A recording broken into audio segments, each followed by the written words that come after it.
तो दोस्तों, आपका फिर एक बार हमारे चैनल पर स्वागत है। अगर आप पहली बार इस चैनल पर आए हैं तो चैनल को सब्सक्राइब करके बेल आइकन दबाना ना भूलें। सोफी हमेशा से एक शांत और अपने में रहने वाली व्यक्ति रही है, लेकिन अपनी मां की मृत्यु के बाद वो अजीब हरकतें करने लगी।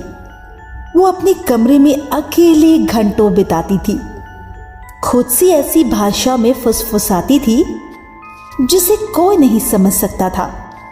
सबसे पहले उसके परिवार ने सोचा, अगर आप इस चैनल पर नए हैं तो हमारे चैनल को ज़रूर सब्सक्राइब करें, क्योंकि हम हर हफ्ते नई डरावनी कहानी लाते रहते हैं। और बेल आइकॉन भी दबा दें ताकि हमारे नए वीडियोस आप तक पहुंच सकें।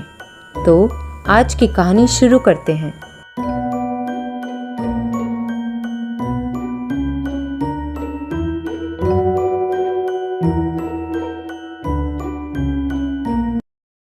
कि सोफी सिर्फ अपने दुख को भुलाने के लिए संघर्ष कर रही है, लेकिन जैसे जैसे उसका व्यवहार और अधिक अनिश्चित होता गया, उन्हें चिंता होने लगी कि कुछ और भी भयानक खेल चल रहा है। एक दिन सोफी का भाई घर आया तो उसने उसे फर्श पर पड़ा पाया। उसका शरीर इस तरह से मुड़ा हुआ था जो एक इंसान के लिए असंभव था।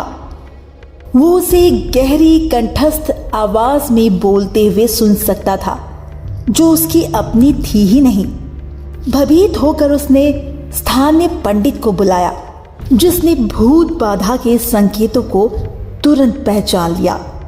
वो झाड़ फूंक के विशेषज्ञों की एक टीम के साथ घर पहुंचे और सोफी के शरीर से राक्षस को निकालने की प्रक्रिया शुरू की। घंटों तक पुजारी और उनकी टीम ने प्रार्थना की और अनुष्ठान किए, जबकि सोफी तड़प तड़प कर चीख पड़ी। ये ऐसा था मानो किसी शक्तिशाली शक्ति ने उसे अपने वश में ले लिया हो और भूत भगाने का विरोध करने के लिए दृढ़ संकल्प किया हो। लेकिन आखिरकार एक लंबी और भीषण लड़ाई के बाद दानव को सोफी के शरीर से बाहर निकाल दिया गया। जब पुजारी ने अंतिम संस्कार किया तो वो चुपचाप लेटी रही। उसकी आंखें बंद थी। जब वो सोकर उठी, सोफी को भूत बाधा की कोई याद ही नहीं थी, लेकिन उसका परिवार देख सकता था कि कुछ बदल गया था। वो अधिक आत्मविश्वासी, अधिक जीवंत लग रही थी, जैसे कि उससे कोई भार हटा दिया गया हो।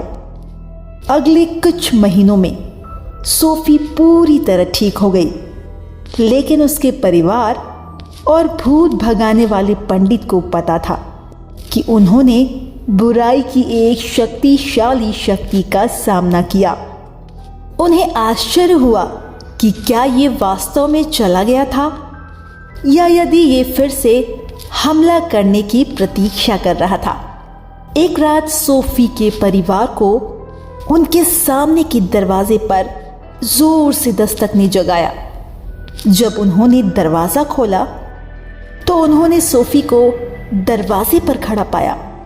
उसकी आंखें जंगली थी, उसका शरीर डर से कांप रहा था। उसने उन्हें बताया कि वो एक दोस्त के घर से आ रही थी। जब उसे लगा कि कोई उसे देख रहा है, उसने सड़क के किनारे खड़ी एक आकृति देखी, जिसकी आंखें अंधेरे में लाल चमक रही थी।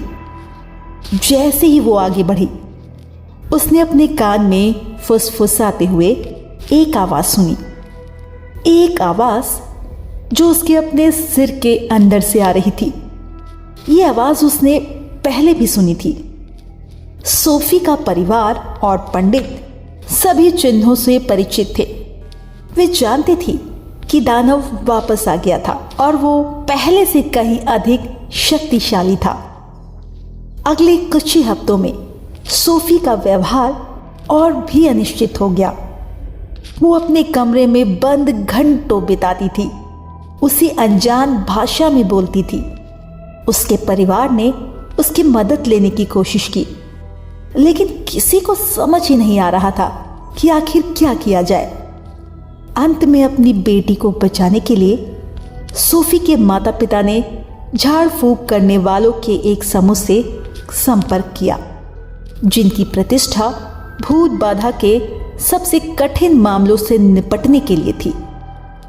झाड़ फूंक करने वाले बाबा घर पहुंचे और उन्होंने अपना काम शुरू किया, लेकिन इस बार शैतान पहले से कहीं अधिक शक्तिशाली था। ऐसा लग रहा था सोफी का डर खत्म हो गया है। हर गुजरते दिन के साथ मजबूत होता जा रहा था।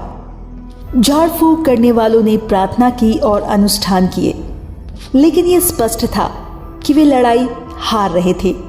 सोफी का शरीर इस तरह से विकृत हो गया था जो एक इंसान के लिए असंभव था, और उसकी आवाज हर बीतते पल के साथ तेज और अधिक खतरनाक होती जा रही थी। अंत में अपनी बेटी को बचाने की आखिरी प्रयास में सोफी के माता पिता ने मामलों को अपने हाथों में लेने का फैसला किया।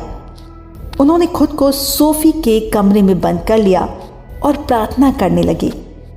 घंटों तक उन्होंने प्रार्थना की। उनकी आवाजें हर बीते पल के साथ और अधिक हताश होती गई। ये ऐसा था जैसे वो खुद राक्षस के साथ युद्ध में बंद थे। उनके मंत्र पूरे घर में गूंज रहे थे, और फिर अचानक एक जोर से कर्कश आवाज हुई और एक तेज रोशनी कमरे में भर गई। सोफी के अंदर का राक्षस पीड़ा में चिल्लाया और फिर चला गया, जैसे कि वो यहां कभी था ही नहीं। सोफी अभी बिस्तर पर लेटी थी, उसकी आंखें बंद थी। उसके माता पिता उसके पास पहुंचे। उनके चेहरे पर आंसू बह रहे थे। वे देख सकते थे कुछ बदल गया था। उनकी बेटी आखिरकार शांति में थी। अगले कुछ हफ्तों में सोफी पूरी तरह से ठीक हो गई। उसे भूत प्रेत या झाड़ फूंक की कोई याद नहीं थी।